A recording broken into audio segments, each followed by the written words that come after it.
কৃষ্ণ রাধে রাধে বন্ধুরা, গিরিধারী গোপাল সোনা চ্যানেলে তোমাদের সবাইকে সুস্বাগতম। তোমরা সবাই কেমন আছো? আশা করি তোমরা সবাই ভালো আছো গোপাল সোনা কৃপায়। আর তোমাদের গোপাল সোনাও অনেক অনেক ভালো আছে। দাঁড়াও দাঁড়াও দাঁড়াও দাঁড়াও প্লিজ, দাঁড়াও প্লিজ, দাঁড়াও।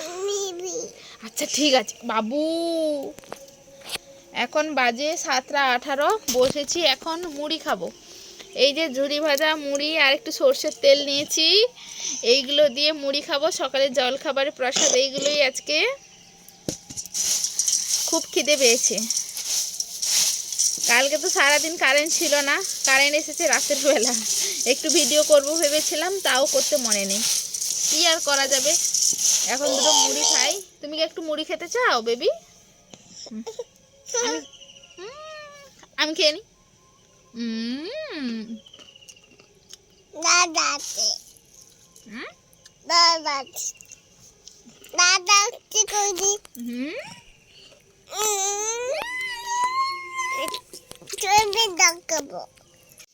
এই যে বসে পড়েছি রান্না করতে। রান্না মোটামুটি আরম্ভ হয়ে গেছে। এখানে বিট ভাজা হয়ে গেছে, ভাতও রান্না করে ফেলেছি, ভাতের ফেনাটা ওখানে উল্টাতে দিয়েছি।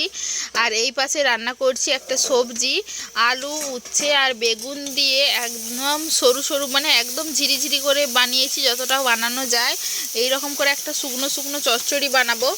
এই চচ্চড়িটা খেতে আমার নিজের খুব প্রিয়, ভালো লাগে। বিশেষ করে আমার মায়ের হাতে। আমার মা এই সবজিটা বানাতো সরু সরু করে, একদম কোনো কিছু ঘাঁটাঘাঁটি হবে না, একদম গোটা গোটা থাকবে। ওই রকম সবজিটা খেতে খুব ভালো লাগতো, মা বানাতো। মায়ের হাতের এই রান্নাটা খুব মিস করি এখনও। এই সবজিটা সেই মায়ের হাতে রান্না খেয়েই কিন্তু প্রেমে পড়েছিলাম। হয়তো এটা সামান্য একটা সবজি, কিন্তু তাও মায়ের হাতের রান্নার কিন্তু স্বাদ আলাদা। আলু উচ্ছে আর বেগুন দিয়েই বানিয়েছিলাম সবজিটা।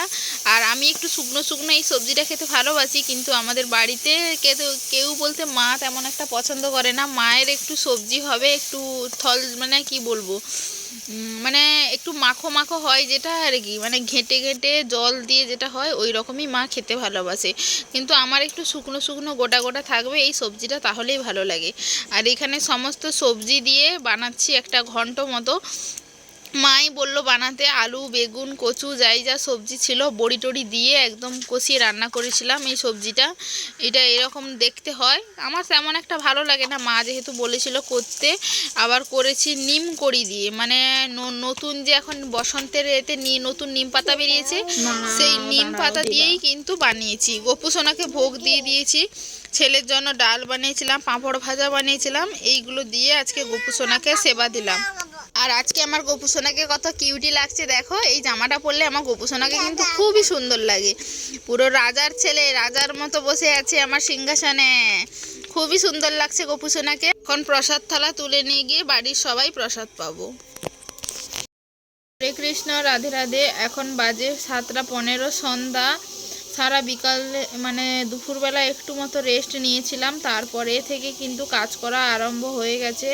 খেসারি মেলানো ছিল, সমস্ত খেসারি তুলে মানে ঘরের বাইরে রেখেছি পুরো, মানে সন্ধ্যা দিয়ে এসে এইমাত্র রান্না বসিয়েছি। তাছাড়া আর কোনো রকম কোনো ভিডিও করতে পারিনি। সেই দুপুরবেলা গপু সোনাকে যে ভোগ দিয়েছিলাম সেই ভিডিও তোমাদের সাথে শেয়ার করেছিলাম। আসলে এতটাই কাজের চাপ, ভিডিও যে বানাবো সেইটুকু সময় পর্যন্ত নেই।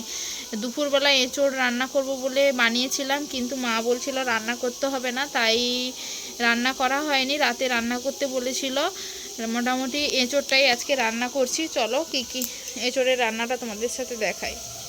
এঁচোড়ের সবজির জন্য আলুগুলো কিন্তু তেলে ভাজছিলাম। আর এঁচোড়ের সবজিটা একটু ভালো করে মশলা তেল দিয়ে না রান্না করলে কিন্তু ভালোই লাগে না। আর বলতে বলতে এঁচোড়ের টাইম কিন্তু পেরিয়েই গেল, আর কিন্তু এঁচোড় পাবো না। এবারে কিন্তু পাকা কাঁঠালের পেলা। জগন্নাথ দেবের কাছে কিন্তু পাকা কাঁঠালি এবারে ভোগ পড়বে।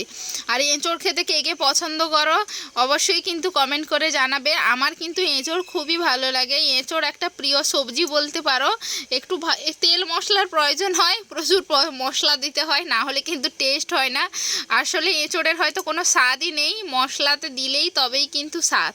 মশলা টশলা তুলে আলুটা ভালো করে কষিয়ে নিচ্ছি। আর এঁচোড়টা কিন্তু সেদ্ধ করে নিয়েছি, মানে প্রেসারে সিটি দিয়ে দিয়েছি দুটো, তাহলে কিন্তু খুব ভালো হয়। এঁচোড়টা যদি ভালো করে না সেদ্ধ হয় তাহলে কিন্তু এঁচোড়টা খেতে তেমন একটা ভালো লাগে না। আলু এঁচড় সব কিছু দিয়ে ভালো করে কষিয়ে এবারে কিন্তু জল তুলে দেব। ভালো করে যেহেতু মশলাটা আছে ভালো করে ফুটে গেলে ফ্লেভারটা কিন্তু দারুণ আসবে। শেষে নামানোর সময় একটু গরম মশলা গুঁড়ো আর যদি পারো একটু ঘি দিয়ে করবে, তাহলে কিন্তু দেখবে দুর্দান্ত। আসলে আমি সাধারণ মশলা দিয়ে রান্না করছি বলে আমার তরকারির কালারটা হলুদ হয়ে আছে। কেউ যদি কাশ্মীরি লঙ্কা টঙ্কা দিয়ে করতে পারো তাহলে কিন্তু অনেক সুন্দর দেখতে হবে। যেহেতু ঘরোয়াভাবে করছি আর বাড়িতে কাশ্মীরি লঙ্কাও নেই, তাই জন্য ওই রকমভাবেই করেছি। এখন গোপুসোনাকে ঘুম পাড়িয়ে দিয়েছি, গোপুসোনাকে শয়নে দিয়ে দিলাম। গোপুসোনা তো ঘুমিয়ে গেল। চলো এবারে প্রসাদটাও পেয়ে নেব। রাতের ভোগ দেওয়ার সময় সত্যি কথা বলতে পাইনি, মানে ভোগ দেওয়ার বলছি, ভোগ যে দিয়েছি সেই ভিডিওটা তোমাদের সাথে করতে পারিনি একদম, কারণ ছেলে একটু কান্নাকাটি করছিল। যেহেতু রান্না বসাতে আজকে দেরি হয়ে গেছে আর আমার ছেলের ঘুমানোর টাইম প্রায় 8টা, ও কিন্তু 8টার আগেই খেয়ে নেয়, তাই জন্য আর করতে পারিনি। তাড়াহুড়ায় চলে গেছি, মোবাইলটা নিতেই ভুলে গেছি। এঁচড়ের সবজি দিয়েই ভোগ দিয়ে গোপুসোনাকে ঘুম পাড়িয়ে ছেলেকেও ঘুম পাড়িয়ে দিয়ে এসছি। এখন হচ্ছে খাবো, দুটো প্রসাদ পাবো, তারপরে হচ্ছে ঘুমিয়ে যাব। যাই হোক, আজকের ভিডিওটা বেশি বড় করব না, ভিডিওটা এখানেই শেষ করছি। যদি ভিডিওটা ভালো লাগে অবশ্যই কিন্তু লাইক কমেন্ট শেয়ার করতে একদম ভুলো না। আমাদের চ্যানেলে নতুন হয়ে থাকলে অবশ্যই পাশে থাকা সাবস্ক্রাইব বাটনটি অন করে পাশে থাকো এবং সঙ্গে থাকো। দেখা হচ্ছে কিন্তু নেক্সট ভিডিওতে। হরে কৃষ্ণ, রাধে রাধে, হরি বল।